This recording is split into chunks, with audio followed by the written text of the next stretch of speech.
अरे ये तुम्हारे अपने हैं, जो तुम्हारे जीवन और मृत्यु में तुम्हारे साथ हैं, जो तुम्हारे कंधे से कंधा मिलाकर तुम्हारे हित के लिए युद्ध करने आए हैं। हे अर्जुन, इस समय ये सब तुम्हारी गांडीव की टड़कार सुनने के लिए उत्सुक है। हे पार्थ, इस युद्ध भूमि की मध्य रेखा पर खड़े होकर तुम्हारी दृष्टि पर मोह का पर्दा पड़ गया है।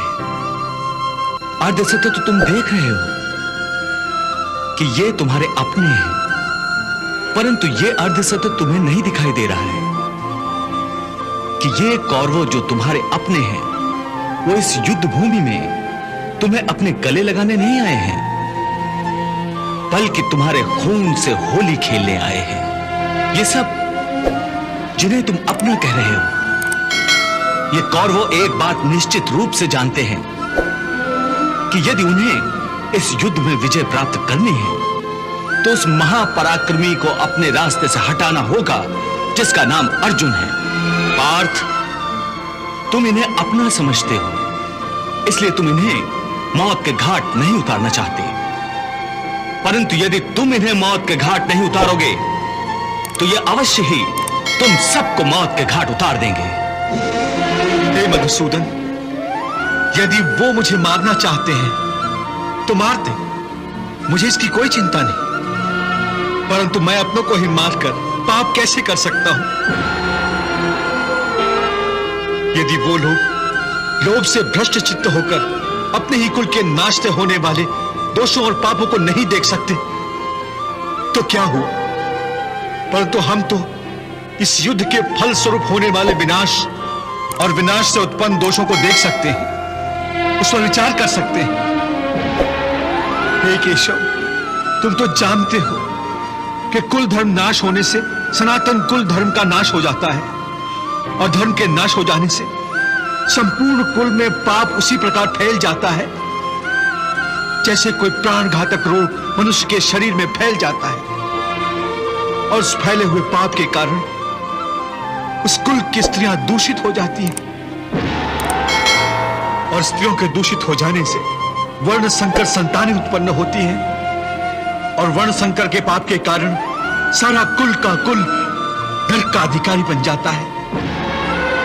इतना ही नहीं, उनके पितरों को भी अधोगति प्राप्त होती है।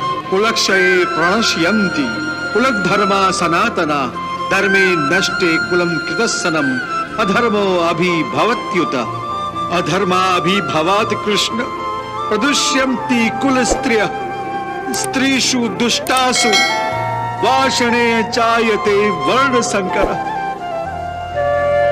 ये सब जानते हुए भी मैं युद्ध करूं, ये कैसे हो सकता है? मैं कुल घाती होने का पाप स्वयं अपने हाथों अपने माथे पर कैसे लिखूं? इसलिए मैं युद्ध नहीं करूंगा, मैं युद्ध नहीं करूंगा। इससे तो अच्छा है कि मैं कमंडल लेकर घर घर भिक्षा मांगता फिरूं। वाह अर्जुन, कितने सुंदर विचार हैं। मैं युद्ध नहीं करूंगा, मैं भिक्षा मांग लूंगा। हे अर्जुन, यह बात कोई वीर नहीं, केवल एक कायर कर सकता है। क्या तुम अपनी कायरता का प्रदर्शन करने के लिए इस युद्ध भूमि पर आए थे? क्या इसीलिए तुमने भगवान शिव से पाशुपतास्त्र ग्रहण किया था? क्या वर्षों घोर तपस्या करके अपने पिता श्री देवराज इंद्र से तुमने दिव्यास्त्र इसलिए प्राप्त किए थे? क्या तुम्हें अपनी माता कुंती का अंतिम संदेश याद नहीं कि जब भी मेरे सम्मुख आओ तो विजयी बनकर आओ और अपने माथे पर कौरवों के रक्त से विजय तिलक लगा कर आओ? हे अर्जुन, याद रखो, अपनी माता के उस वचन को निभाने की जिम्मेदारी तुम पर है। इसलिए अपने हृदय की तुच्छ दुर्बलता को त्याग कर क्षत्रियों की भांति युद्ध करो, क्योंकि क्षत्रियों का धर्म है युद्ध करना।